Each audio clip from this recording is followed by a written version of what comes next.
आज का विषय है आत्मविश्वास की शक्ति। आइए इसे विस्तार से समझते हैं। जीवन के सभी क्षेत्रों में सफल होने के लिए आत्मविश्वास की आवश्यकता होती है। अच्छे से अच्छा तैराक भी आत्मविश्वास के अभाव में किसी नदी को पार नहीं कर सकता।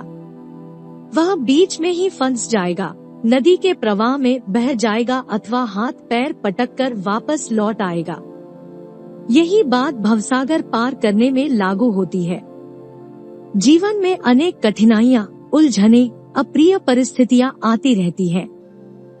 इन झंझावातों में कठोर चट्टान की तरह अपनी राह पर अडिग रहने के लिए आत्मविश्वास की आवश्यकता होती है। लक्ष्य जितना बड़ा होगा, मार्ग भी उतना ही लंबा होगा और अवरोध भी उतने ही अधिक आएंगे, इसलिए उतने प्रबल आत्मविश्वास की आवश्यकता होगी। संसार भी आत्मविश्वासी का समर्थन करता है। आत्मविश्वास चेहरे पर वह आकर्षण बनकर फट पड़ता है जिससे पराये भी अपने बन जाते हैं। अनजान भी हमराही की तरह साथ देते हैं। विपरीत परिस्थितियां भी आत्मविश्वासी के लिए अनुकूल परिणाम प्रदान करती हैं।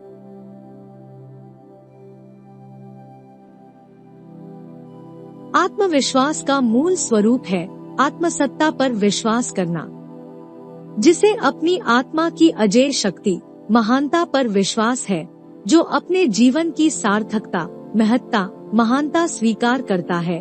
उसी में आत्मविश्वास का स्रोत उमड़ पड़ता है और वही जीवन पथ के अवरोधों, कठिनाइयों को चीरता हुआ, राह के रोड़ों को धकेलता हुआ अपना मार्ग स्वयं निकाल लेता है। प्रकृति भी आत्मविश्वासी पुरुष का साथ देती है, अपने नियमों का व्यतिरेक करके भी। अपने आप को तुच्छ, अनावश्यक समझने वाले संसार सागर में तिनके की तरह कभी इधर कभी उधर थपेड़े खाते हैं। जिन्हें अपनी आत्मसत्ता, अपने महान अस्तित्व का बोध नहीं, उन्हें जीवन के सम्रांगण में हारना पड़े तो कोई आश्चर्य की बात नहीं है। जो अपने आप को तुच्छ और अनावश्यक समझते हैं, उन्हें दूसरे कैसे आवश्यक और महत्वपूर्ण समझ सकते हैं।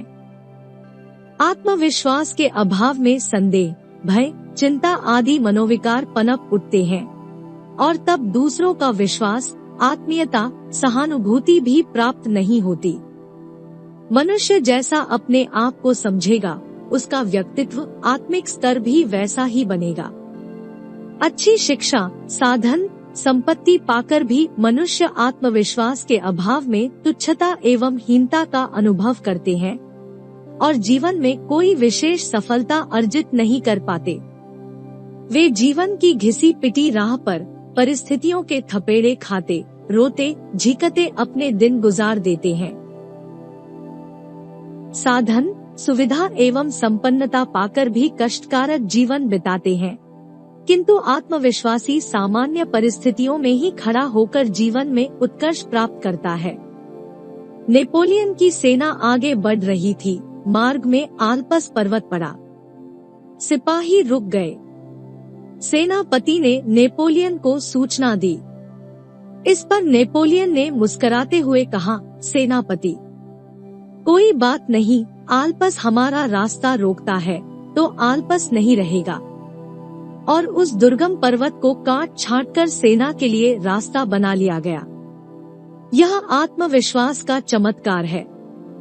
दुनिया में जो कुछ महत्वपूर्ण बात दिखाई पड़ती है, उसकी नींव मनुष्य के प्रबल आत्मविश्वास पर रखी गई थी।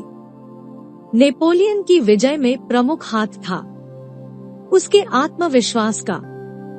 वह बड़े ही विश्वास के साथ कहता था, वह गोली अभी नहीं बनी है जो नेपोलियन को मारेगी, और एक एक युद्ध में उसे विजय भी मिलती गई। इसका इतिहास साक्षी है। आत्मविश्वास की धरती में से ही पुरुषार्थ का अंकुर फूट निकलता है और पुरुषार्थ ही वीर भोग्या वसुंधरा पर स्वर्गीय जीवन का सृजन करता है। अपने आप को दीन, हीन, मलिन, पतित समझने वाले धरती पर बोझ ही बढ़ा सकते हैं। वे ही इस स्वर्गादपि गरी यसी धरती को नरक तुल्य बना देते हैं। आत्मविश्वास की ज्योति को जलाने, उसे प्रज्वलित रखने के लिए आंतरिक स्वाधीनता की आवश्यकता है। जो व्यक्ति अपने मानसिक विकार, चिंता, भय, क्रोध, संदेह आदि से ग्रस्त है, वह स्वाधीन नहीं कहला सकता। वह तो परतंत्र है। उसे ये विकार अपनी इच्छानुसार जहाँ तहाँ पटकते हैं। ऐसी परतंत्रता में आत्मविश्वास का निवास नहीं होता। जो अपने आंतरिक और बाह्य जीवन पर स्वयं शासन करता है, वही आत्मविश्वास की शक्ति को प्राप्त कर सकता है। और इसी से मनुष्य की साधारण शक्तियाँ भी असाधारण बन जाती है। लोहे, तांबे के तारों का कोई महत्व नहीं होता, किंतु जब उनमें विद्युत प्रवाह बह उठता है, तो वे बड़े महत्वपूर्ण हो जाते हैं। विद्या, धन, शक्ति, साधन, संपत्ति ये कोई महत्व नहीं रखते, यदि उनसे चेतना केंद्र आत्मविश्वास जागृत नहीं होता।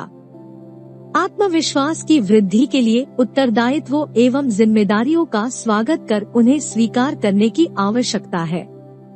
प्रत्येक जिम्मेदारी के लिए पूर्ण लगन और श्रम से कार्य करके उसे सफल बनाने का प्रयत्न करते रहना आवश्यक है।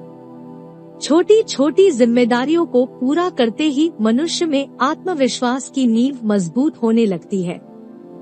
जिस उत्तरदायित्व को ग्रहण करने का अवसर आए, उसे सहर्ष ग्रहण किया जाए। उससे बचने की, घबराने की वृत्ति आत्मविश्वास को नष्ट करती है। विभिन्न जिम्मेदारियों को पूरा करते हुए ही मनुष्य महत्वपूर्ण कार्यों को संपादन करने की क्षमता और आत्मविश्वास प्राप्त करता है। जीवन में जो आदर्श निश्चय किए जाए, जो आकांक्षाएं बनाए, उन्हें जी जान से, तत्परता से पूर्ण करने का प्रयत्न किया जाए। छोटी छोटी सफलताओं से ही मनुष्य का आत्मविश्वास बढ़ता है। किसी भी क्षेत्र में दृढ़ निश्चय और प्रयत्न से सफलता किसी न किसी मात्रा में अवश्य मिलेगी, जिससे आत्मविश्वास जागेगा। खासकर जिन बातों में मनुष्य को डर, संदेह, घबराहट महसूस हो, उनमें तो प्रयत्न पूर्वक हाथ डालना आवश्यक है, क्योंकि आत्मविश्वास के ये प्रबल शत्रु हैं। अंधेरे से डरने वाले यदि प्रयत्न पूर्वक अंधेरे में जावे, तो उनका अंधेरे का डर दूर हो जाए। जिस काम में हाथ डालने से दुर्बलता के कारण हिचकिचाहट हो, उस काम को अवश्य किया जाए। जीवन में थोड़ी बहुत गलतियां एवं असफलता होना भी स्वाभाविक है। उनको सदा के लिए भुला देना ही श्रेयस्कर होगा। उनके बारे में अधिक सोच विचार न किया जाए। पिछली भूलों की उपयोगिता तो इसी में है कि उनसे अनुभव प्राप्त कर भविष्य में वैसा न किया जाए। असफलताओं, पिछली भूलों का चिंतन करने पर दिनोंदिन आत्मविश्वास ही नष्ट होता है। संसार के बड़े बड़े कार्य आत्मविश्वास से ही संपन्न हुए हैं। प्रबल आत्मविश्वास संपन्न लोगों ने ही संसार का नेतृत्व किया है। नया प्रकाश, नया मार्ग दिखाने वाले प्रबल आत्मविश्वासी रहे हैं। हमें आत्मविश्वास का महत्व समझना चाहिए और उसके लिए निरंतर प्रयत्न करते रहना चाहिए। इस पुस्तक के अन्य अध्याय सुनने के लिए डिस्क्रिप्शन बॉक्स में दिए गए लिंक पर क्लिक करें। For more videos visit our channel. Please like, share and subscribe.